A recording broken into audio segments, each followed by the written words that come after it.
Samajwadi party के शिक्षक MLC Ashutosh Sinha ने प्रेस वार्ता में बताया कि पार्टी के राष्ट्रीय अध्यक्ष अखिलेश यादव का कुछ बीजेपी कार्यकर्ताओं द्वारा पुतला दहन किया गया, जो पूरी तरह निराधार है। उनका कहना है कि अखिलेश यादव ने संतों और महात्माओं पर कोई टिप्पणी नहीं की थी, लेकिन बीजेपी ने इसे मुद्दा बनाकर पुतला जलाया। आशुतोष सिन्हा ने भाजपा सरकार पर आरोप लगाते हुए कहा कि भ्रष्टाचार चरम पर है, फर्जी मुकदमों में लोगों का फंसाया जा रहा है और रेप जैसी घटनाएं बढ़ रही हैं। उस पुतला के विरोध में हम लोग जो पुतला फूका है वो कार्यकर्ताओं भारतीय जनता पार्टी के लोगों पर मुकदमा होना चाहिए। ऐसा नहीं हुआ तो हम समाजवादी लोग भी इनसे अधिक 2 कदम बढ़ के कर सकते हैं। नहीं बोले कि मुकदमा कायम करेंगे और नहीं करेंगे तो देखिएगा हम लोग के भी हाथ में दही नहीं है, उसका जवाब दे सकते हैं। झूठ बोलने वाले हैं, वो झूठ बोलने वाले लोग हैं, कुछ हो सकते हैं। 15 लाख भी झूठ बोले हैं, ये भी झूठ बोल रहे हैं। उत्तर प्रदेश में अपराध बढ़ता जा रहा है और पुलिस जो है विद्वेष की भावना से कार्रवाई कर रही है। आज जनपद भदोही में हमारे पार्टी के विधायक हैं आदरणीय जाहिद बेग जी, कुछ दिन पूर्व उनके घर में एक बच्ची ने आत्महत्या कर ली और उन्होंने उस बच्ची को अपने घर रखा, पढ़ाया लिखाया, बड़ा किया और उल्टा उन्हीं के ऊपर मुकदमा पुलिस ने संज्ञान, जिसकी बच्ची है, जिसकी बेटी है, उसने कुछ नहीं लिखा और वो आज भी विधायक जी के पक्ष में है, कह रहे हैं हमारी बेटी के साथ विधायक जी बहुत अच्छा बर्ताव हो रहा, कुछ ऐसा गलत नहीं हुआ। लेकिन उसके बाद भी पुलिस ने स्वतः संज्ञान लेकर मुकदमा दर्ज कर लिया और उनको और उनकी पत्नी को नेम्ड FIR लिखा और उसके बाद उनके बेटे को उठा के पुलिस ले गई।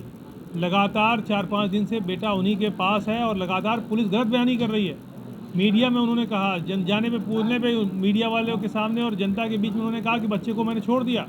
जब हम लोगों ने पूछा कि सुपुर्दगी किसके सामने की है, कि उसका नाम बताइए, उसका पता बताइए जिसको सुपुर्द किया बच्चे को, उनके लड़के को, वो खुद अधिवक्ता है, तो उसका बताने के लिए पुलिस तैयार नहीं है। लगातार पुलिस जिस तरह से विद्वेष की भावना से काम कर रही है, उसके खिलाफ आज समाजवादी पार्टी के जिलाध्यक्ष भदोही, जिलाध्यक्ष वाराणसी और हम सब लोग गए थे और ADG महोदय वाराणसी को ज्ञापन दिया और साथ ही साथ ये बात भी कही कि न्याय होना चाहिए, गलत नहीं होना चाहिए और गलत अगर करेगी पुलिस और गलत फंसाने का काम करेगी तो हम लोग न्यायालय में भी लड़ने का काम करेंगे, सड़क पे भी लड़ने का काम करेंगे और सदन में भी लड़ने का काम करेंगे।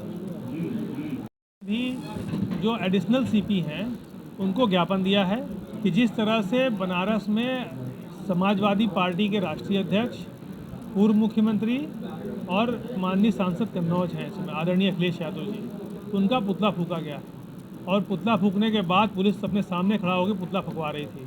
तो जो अधिकारी अपने सामने खड़ा होकर पुतला फुकवाने का काम कर रहे थे उनके ऊपर भी कार्रवाई होनी चाहिए और जिन लोगों ने पुतला फूका है उन लोगों के ऊपर भी FIR दर्ज होनी चाहिए। इसको लेकर आज हम लोग पुलिस कमिश्नर से मिलने गए थे, एडिशनल पुलिस कमिश्नर से मुलाकात हुई थी। साथ ही साथ 2 विषय और थे, और भी 3-4 विषय थे जो हमारे केस डायरी पुलिस कई जगह नहीं दे रही है।